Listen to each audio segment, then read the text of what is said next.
let's talk about the technology that's powering, well, pretty much everything new right now. What if I told you it could be more transformative than fire or electricity? I know, it sounds crazy, but that's the world of artificial intelligence. And today, we're going to build a blueprint to help you make sense of it all. And look, you don't have to take my word for it. Just listen to the people who are actually building this stuff. When Satya Nadella, the CEO of Microsoft, calls AI the defining technology, he's not just talking about the next hot app. He's saying its impact is going to be bigger than the internet, bigger than the smartphone. He's talking about a fundamental shift. And if you thought that was a big statement, get this. Google's CEO, Sundar Pichai, takes it even further. He says AI's impact will be greater than fire or electricity. Just let that sink in for a second. Fire, electricity. We're not talking about a new tool anymore. We're talking about something that could fundamentally alter human history. And this isn't just some far-off future speculation. It is happening right now. At Amazon, Jeff Bezos was super clear that AI is the secret sauce behind the company's insane speed. It's in those product recommendations that, somehow know exactly what you want. And it's definitely in the supply chain that gets a package to your door in like a day. So, okay, we've established it's a huge deal, a really, really big deal. But let's be honest, with all the hype and things changing literally every single week, it is so easy to feel completely lost. How do you even begin to keep up? Well, that is exactly why we're here. This blueprint is going to break down the key ideas and give you a simple, clear roadmap for understanding AI today. All right, let's start at the very heart of it all, the core engine. This is the brain that powers everything we're talking about. If you really want to get AI, you first have to understand how this brain actually, works. First term you've got to know is the foundational model. The best way to think of it is like a powerful general-purpose car engine. It's been pre-trained on a truly massive amount of information. We're talking a huge chunk of the internet, books, articles, you name it. That means it already has this broad understanding of the world before you even give it a specific job. Right, so if a foundational model is our general engine, what happens when you need an engine that's specifically built for communication? Well, that's an LLM, or a large language model. It's a type of foundational model that has been hyper-specialized in one thing: understanding and generating human language. All the names you know, ChatGPT, Gemini, Claude, yep, they're all LLMs. So how does it actually think? What's going on under the hood? At its core, it's actually a pretty elegant idea. The AI is basically just playing a super-powered game of predict the next word. It looks at the sentence so far and uses all its training to calculate the most probable word to come next, and it just does that over and over and over again. Think of it like a way, way more sophisticated version of the autocomplete on your phone. But here's a key thing to understand. The AI doesn't see words the way we do. It sees the world in what are called tokens. Just think of them as the Lego bricks of language. A simple word like cat might be one token, but a more complex word like unbelievable might be broken into 3 tokens: un, believe, and able. This is what allows the AI to get so creative and understand the nuances of how language is built.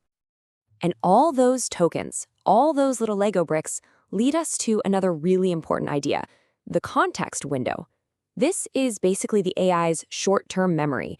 It's the total number of tokens that the AI can hold in its mind at any one time. So a bigger context window means a better memory, which lets the AI remember everything you've talked about in a long conversation and give you much better, more relevant answers. Okay, so we have this incredibly powerful base engine. Great. But a generic engine that knows a little bit about everything isn't what most people or businesses really need, right? They need an engine that's an expert in their world. So how do you take that base engine and make it smarter about the things you care about? This right here is the #1 question in the world of AI products today. How do you take a general model and make it an expert on your company's private documents, your customer data, or your specific product lineup? How do you teach it to speak your language? Well, one of the most popular answers is a technique called RAG. That stands for Retrieval Augmented Generation. All it really means is that you're giving the AI permission to go look up information from an external, trusted source of knowledge before it gives you an answer. You're basically giving it a cheat sheet.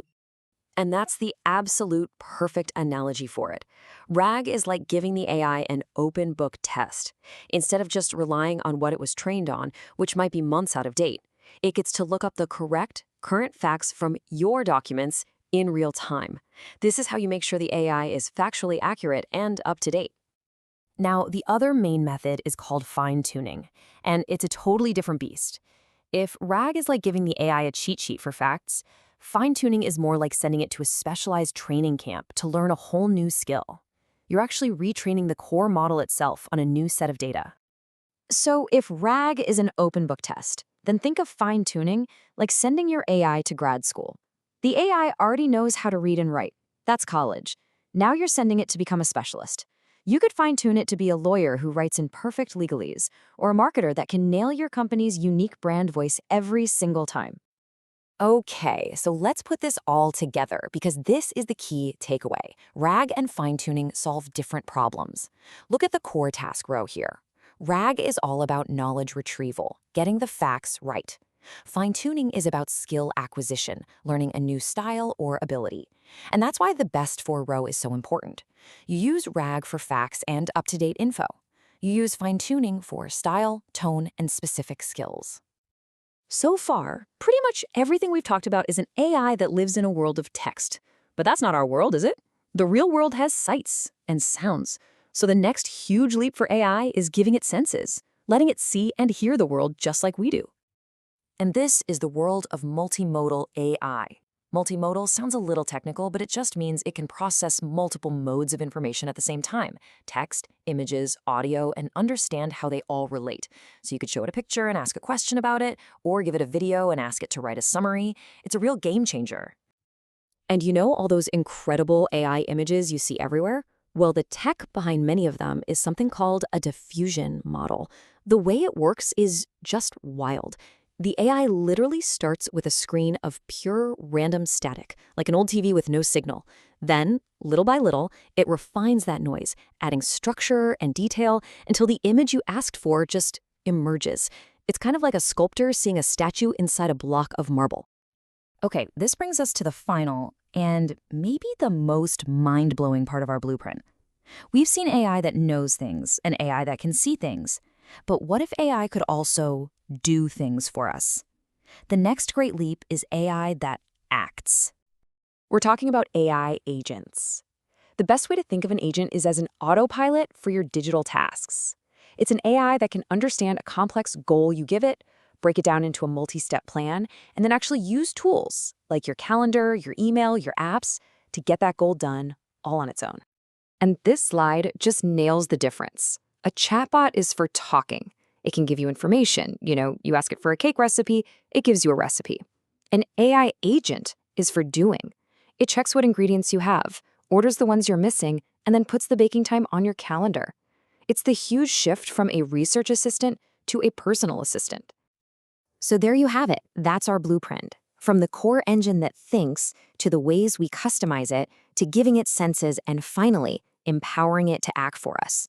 It all builds on itself, and it leaves us with one last massive question to think about.